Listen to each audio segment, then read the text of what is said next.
Hey, what's going on, guys, and welcome back to another video. And behind me we have another project. Let me spin it around and show you guys what it is. It is yet another Ford Escape. I've had one other vehicle just like this. I had a 2008 Ford Escape. This one is a bit nicer. It is a 2011. It's a limited, which is really nice, and it's a V6. My last one was the 4-cylinder. So last one I had a lot of luck with. It was a great vehicle. I didn't have to do much to it, and I gave it to someone for a good price, and they are still enjoying it to this day. So I'm hoping this one will be a bit of the same situation. It is pretty clean. A lot cleaner than the last one. It's a leather interior too, which is a lot nicer. No sunroof leaks either, unlike my last one. But yeah, so they fixed the sunroofs by the 2011 model year. They also changed the headliner fabric, so it's a bit more like, it's a lot nicer than the fabric in my last one, I'll say that. But yeah, it's a very nice car. I'm pretty sure it's elderly owned. On the title, when I got it yesterday, it told me that it had last been purchased in 2013 with 20,000 miles. So I really can assume that it was an elderly owned vehicle. I'll show you back here what kind of proves that to me. If I pop this open up here, we got blankets and a bunch of stuff under the blankets that really, yeah, like snow scrapers and stuff like that. I just messed up their fold job on those blankets. So yeah, I definitely think with signs like that, it was an elderly owned vehicle. It's pretty rare that younger drivers even think to do stuff like that. I should mention I also bought this vehicle from Capital Auto Auction, the same place I got the minivan, that little Nissan Quest that I just made a video on recently. So second time buying from them, and this thing drove home from Philly great. So I have no complaints about Capital Auto Auction. But yeah, here it is. This is the new project, newest flip vehicle. I have a bunch of parts I'm going to show you guys here in a second, and we're going to get to work. Another good sign on this vehicle, it was being actively serviced. Mileage 147, it hasn't even hit that yet. However, I'm about to do an oil change because it has reached the date.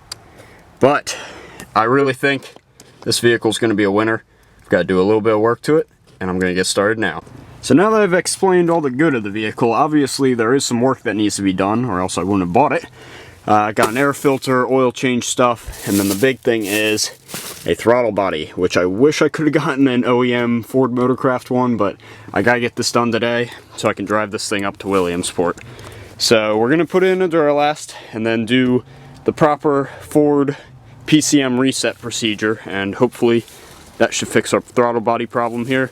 I'll take you around to the front. Got my dad helping me today. This is the OEM Ford Motorcraft throttle body. There's that part number. But yeah, these things are known for failing on these vehicles. It's one of the most common failures on these Escapes. You'll get a surge in the idle. When you fire it up, it surges and then can't find its idle, and that's exactly what's happening. So we're gonna pop in a new throttle body, and hopefully she'll be good to cruise down the road. There's the old air filter. It's not too dirty, but it's definitely got some crap in it, and it can use a replacement. So we'll do that while we're in here. And we'll also probably pull this MAF sensor and clean that out too with some MAF sensor cleaner. Just to be safe, when you have wrong throttle position inputs with these vehicles, the clutches in the transmission will slip, and eventually you can burn out your transmission with driving that way. So it's definitely not a good thing to drive on when you have a bad throttle body in these things, and we're going to change it out now. To change it, it's just 4, I believe 8mm bolts or 7mm bolts. Obviously you got to take this little snorkel off, which we're about to do now, and we'll be good to go. Alright, literally took me 2 seconds to take this little snorkel off. The kind of the finicky part is this down here. There's a little tab that you got to move to disconnect it. But with that removed, you can see there's our old gasket. It is definitely destroyed. We got a new one up there, a Felpro. And then I'll show you the difference between these parts here. There you can see what 150,000 miles is going to do to a throttle body. There's a brand new one. So let's throw her on in and then do the relearn procedure. Okay, with everything buttoned back up and put back together, plugged in with some dielectric grease, cleaned out the MAF sensor, put that air filter back on. I've got the battery draining here. Right now I'm draining the PCM. draining all the capacitors in the PCM, I should say, because that's how you reset all your shift data and your fuel trim data, which you have to do when you're doing one of these throttle bodies, or else the car will never really understand how that new throttle body works. So you let that sit for 10 minutes, you put one end of your lead, this is just a normal like low voltage power lead, put one end to the negative, one end to the positive, and you just let it drain for 10 minutes, which we're about at 10 minutes right now. And then we'll fire up and let her run for 10 minutes so she can understand the idle speed, the fuel trims, and then we'll take it for a drive so it can learn the shift points. Alright, so I have the car running now. It's first off, you need, if you're going to do one of these resets yourself on a Ford, or a lot of cars are like this, you take the key first and you flip it to the accessory position, let it sit for 10 seconds so the throttle body can do a sweep so it can learn the off position. Then you fire it up and you let it idle for 10 minutes. Today we're doing an oil change. It's a little bit of a stormy, windy morning, so hopefully we can get it done with quick. Takes 5W20. We've got 6 quarts of it in the back and a Ford Motorcraft filter, but simple drain, fill, and filter, and she'll be good to get up to Williamsport. Yesterday we put that throttle body in, if you remember. I took it for a heck of a test drive, put about 50 plus miles on it, reset the monitors and everything. Everything cleared, no check engine light, and she drives great. Even better so than when I bought it. So I would say it's definitely fixed now mechanically. Just got to get it oil changed, make sure it's really ready to do the drive up to Williamsport, get these stickers off, I still have to do that, and then we'll be good to go. Also, coming around the back here right now, this is the back driver's side quarter window, Princeton University, little parking pass. That just goes to show you who the last owner of this was. Either a professor or someone who was going there. Pretty cool. Alright, tried to show you guys a little bit of underneath here. There's the drain for the oil over there, and then the oil filter is up there. Looks like it was done relatively recently, but like I said, on the oil change sticker it was supposed to be done again a couple weeks ago. I don't know if I showed this yesterday, but it also does have inspection until September of 2025. So like I said, today's the first day of January, so this thing has 9 months of inspection, which also means a couple of months ago it passed a PA state inspection. So yeah, it has a kiss of corrosion, as all vehicles have up here. It's just what you deal with in the Atlantic Northeast, and it's still very much drivable and structurally sound. So it's getting an oil change now, and it's going to be ready to go. Alright, the old oil and filter are both drained. There's the part number for the new filter if you're looking for one of these for the 3.0 V6. Let's fill her up and take it for a drive. Well, as you guys can see, we got a little winter weather here. This is nothing compared to what we're about to get here Monday for snow, but I want to get this Escape up to Williamsport before that storm hits today, so that's what we're going to be doing. I don't really have many doubts that it will be able to make it up to Williamsport. Knock on wood. Should be a very smooth drive. Alright, I don't even know if you guys can hear me here, but we are in the lovely Elysburg, Pennsylvania, home of Knoebels. Here's the Escape. She's doing great. I am thoroughly impressed with how well this little V6 handles the rolling hills of backcountry Pennsylvania out here. But filling up right now with some E85. It is blisteringly cold out here. But look at that. 270. Beautiful. First vehicle I've ever had that I can put E85 in. So, very nice. We're going to put 40 bucks in it. That'll be more than enough to get us home. And we got, honestly, at this point we only have about a half hour to go. So, the Escape's doing great. And knock on wood, she'll get us the rest of the way there. Alright, it is a cold, snowy morning up here in Williamsport. It's been about a week since I brought the Escape up over there. A little sneak peek of another project tucked away back there that I need to start working on, get running. You'll see in an upcoming video here soon. And the Subaru's just a client's car. That's not something I'm really doing much with other than detailing. But let's see, battery should be good, yep. Get around here, luckily some of the snow has melted. You can see I had to bring the Trailblazer up through some salt yesterday, so I gotta get that washed. It's just what we gotta deal with in the wintertime here. See if I can really fit in here. Tight parking too, that's another thing. This time of year, we keep the things off the road. Alright. Everything's loading up. Oh yeah, no problem. A little bit of a slower cranking speed than usual, but to be expected. Don't want to really get this in the door. Well, that didn't work. Whoops. Yeah, running pretty good. Only lights the tire pressure light, seatbelt, and door light. So, nothing out of the usual. Yeah. Awesome. Well, this week I should be eventually getting to the rust repair and then doing the detail on this thing and really making it look brand new. Well, it's finally warmed back up out here in Williamsport, so after a couple of weeks of driving this Escape, it is mechanically ready. I can definitely say I've been driving all around town here, racked up a couple 100 miles, and she is now ready for cosmetics. So inside and out, I'd like to make this vehicle look brand new again. Obviously, we have some rust to work on back here. This little bubble goes up under the lip. I'm going to do a repair on that, sand it down, fill it with some fiberglass, and respray and blend this quarter panel with paint. Now down here with the brake drums, the brakes are okay. It just passed inspection, so we know everything's good mechanically, but they're a little rusty, definitely not black and painted anymore like they should be. So we're going to grind them down and respray them with some black enamel. Same with the hitch back here. It's the same situation as those brake drums, just a little rusty, all surface rust.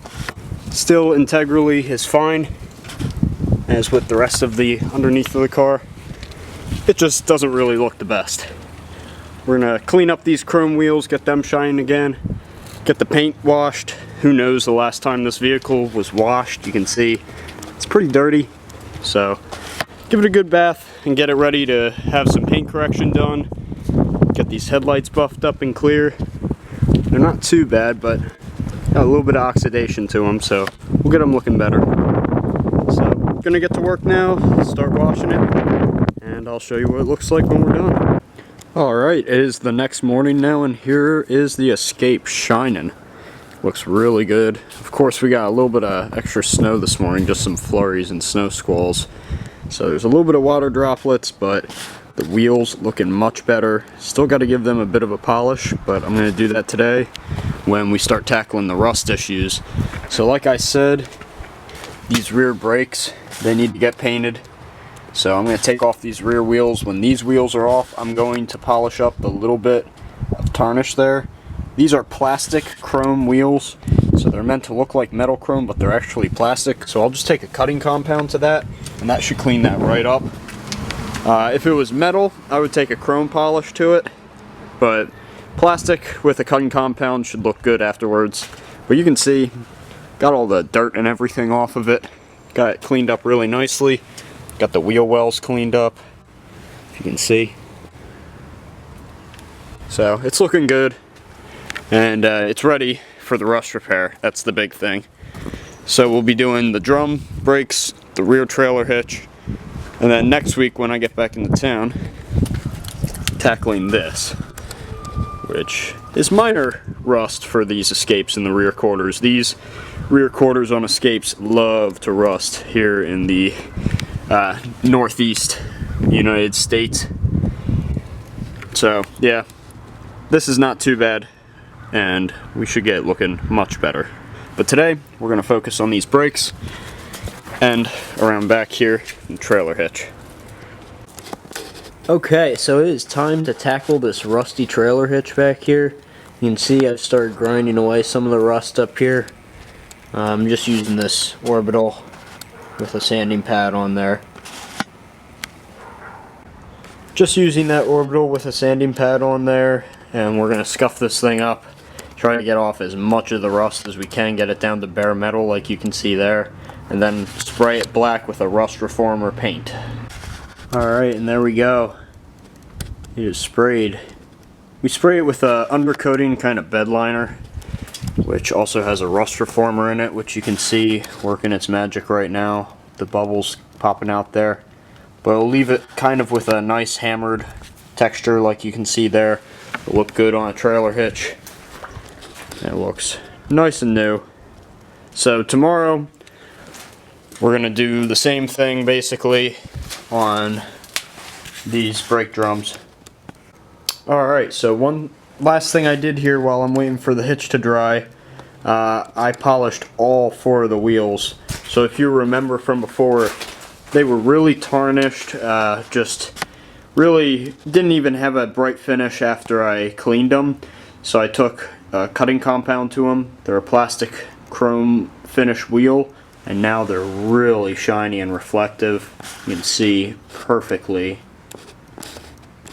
Nice reflection. So I did that on all 4, as I said.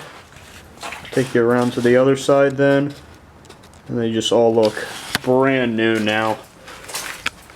So tomorrow I'll hit up those brake drums, and then next week when I get back, that is getting repaired, and this thing will be looking brand new after a full detail. Alright, we got some warmer weather today. It's in the 40s, which is wonderful for February up here. Finally, I'm going to tackle these drum brakes today. Just gonna, like I said, knock all this existing rust that's flaky, knock it all off. I've got a brand new wire brush on the grinder here. You can see I've already started in this section here, so that's kind of what it's going to look like. It's going to go from flaky and bubbly to smooth and just bare metal. And then I'm going to treat it with a high performance enamel that'll hold up to heat and rocks and everything that'll kick up and try to chip it. And it should look pretty good when I'm done. So we'll start with this side. This is the driver's side. Same side that we're going to have to do that rust repair on the body. Then we'll do that, give it like half an hour to cure, throw the wheel back on, and do the passenger side. Alright, so we got the surface pretty roughed up. A little bit of rust still around the wheel studs. Got them masked off, but I mean, this enamel is self-etching, so it should kill off some of this, well, most of the rust that's left over.